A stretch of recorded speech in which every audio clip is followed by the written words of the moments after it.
Matt McLeod is a man plagued since childhood by a malevolent darkness that threatens to consume him.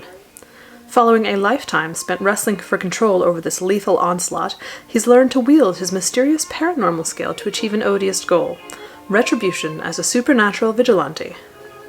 When one such hit goes bad, McLeod finds himself ensnared in a multi-tentacled criminal enterprise caught between a corrupt cop and a brutal mobster. His only promise of salvation may be a bewitching young woman who shares his dark talent but has murderous designs of her own.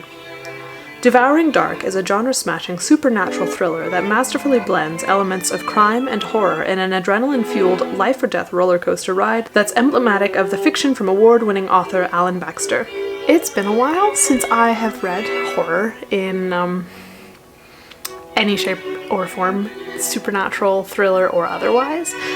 So I really had no idea what this book was going to be like. And you know what? It was really good. This book follows Matt McLeod, who sort of has this dark, death-esque thing inside him trying to eat him alive. Problems. And so what he does is he goes out and he will find criminals, people who are pedophiles or murderers or whatever, and he then touches them, and they in turn get eaten alive by his darkness, and Matt gets to live a little bit longer. Now, unfortunately for him, one such circumstance goes badly. He is seen, and the criminal who sees him then takes it to his boss, who says, well, heck, I could use that, and problems ensue. Matt gets entangled with another person who has similar abilities, this woman named Amy Cavendish, who works at a hospice, and she's got similar abilities, although it's a slightly different manifestation, and the two of them have to go and fix the problems, because getting in bed with criminal enterprises is usually not a good idea. So yeah, I liked this book. The writing was really fantastic. It was a nice blend of sort of musings on the nature of death as perceived by the living, and sequences of character interaction and actions that were really interesting to read and kind of pulled you along, and so that was really nice. Also, there was some Shakespeare in there. Anytime you can throw in Shakespeare, I'm all there. So yeah, that was always fun. My biggest problem was that having not read horror for a while, I really had no idea what to expect, and I didn't really get the horror thing. It didn't really feel like horror. However, I think that's probably my fault, because I did later research to learn about all of the nuances and subtleties of horror genre. I learned that Frankenstein is considered horror, as is Dracula, and yeah, I knew that they were both gothic, but I didn't get the whole horror thing from them.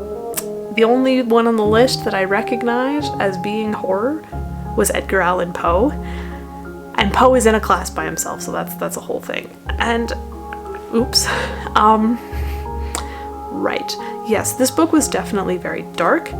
I read a lot of grimdark stuff, I read a lot of dark fantasy, I read a lot of just dark stuff in general, and so this book definitely was on the darker end of things. There was musing on the nature of life and death. I mean, some people died in fairly gruesome ways, but that extra little bit that I was expecting wasn't there, and I think that's probably more on me than it is on the author, because apparently my brain is a whole lot darker than I had anticipated. However, that does not detract from this book in the slightest.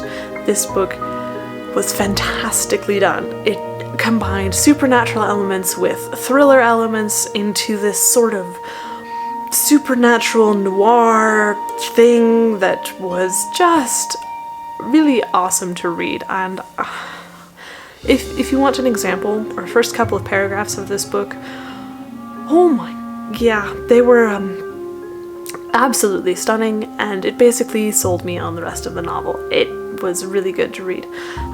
Definitely dark, definitely musing on death and how people perceive death and what those perceptions do to the people who are still alive. It was, yeah,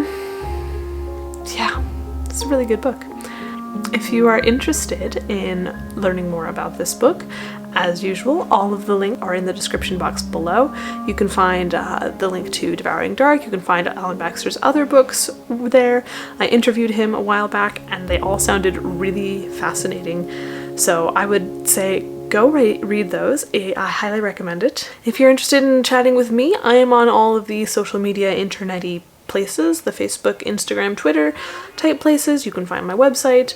All of the links, as usual, are in the description box below if you want to chat about things, about Shakespeare, about death, about why I can't seem to identify horror as horror. Feel free to reach out. Horror movies, incidentally, do actually scare me, but that's because of the whole jump scare situation, which usually brings about the unfortunate response of hitting the next living thing that I see, which doesn't tend to go over well. I get jumpy and not such a pretty picture. My flight or fight response is definitely fight. So anyways, moving on. I would say definitely go read this book. It is fantastic. I really enjoyed it a lot. I mean, oh yeah. Anyways, that's all I've got for you today. I guess I need to read more horror books because I need to learn the nuances of the genre. That's what I'm going to go do now. So I will see you around next time, and I hope you enjoy this book. That's all I've got.